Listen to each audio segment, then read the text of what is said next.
নড়াইলের কালিয়া উপজেলার কালাবাড়িয়া গ্রামে মাদক বিরোধী সামাজিক প্রতিরোধ গড়ে তুলেছে এলাকাবাসী। বৃহস্পতিবার বিকেল ৬টায় পূর্বপাড় বাজারের কালিয়া চাপাইল সড়কে শত শত মানুষ অংশ নেন এক বিশাল মানববন্ধনে। নড়াইল থেকে মোহাম্মদ রাসেল শেখের পাঠানো প্রতিবেদনে দেখুন বিস্তারিত।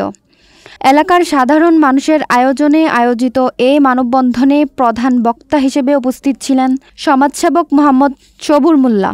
তিনি বলেন, এলাকার চিহ্নিত মাদক ব্যবসায়ীদের কঠোর হস্তে দমন করতে হবে। তারা সমাজের শত্রু। মাদক সমাজের বিষফোঁড়া। তারা সমাজকে ধ্বংসের দিকে ঠেলে দিচ্ছে। তিনি আরও বলেন, মাদক ব্যবসায়ীদের যে কোনো মূল্যে প্রতিহত করতে হবে। প্রয়োজন হলে হাত পা ভেঙে দিতে হবে। মানববন্ধনে আরও বক্তব্য রাখেন ওসিকুর রহমান শেখ, অবসরপ্রাপ্ত পুলিশ কর্মকর্তা ও শিক্ষক মোহাম্মদ হেমায়েত হোসেন, সাবেক ইউপি সদস্য মোহাম্মদ বাবুল মিনা, সমাজসেবক মুন্সি জামাল হোসেন, হাসান শেখ ও দলু ফকির প্রমুখ। সমাবেশে বক্তারা প্রশাসনের দৃষ্টি আকর্ষণ করে বলেন, মাদকের বিরুদ্ধে শুধু আইন নয়, জনসচেতনতা ও সামাজিক প্রতিরোধও জরুরি।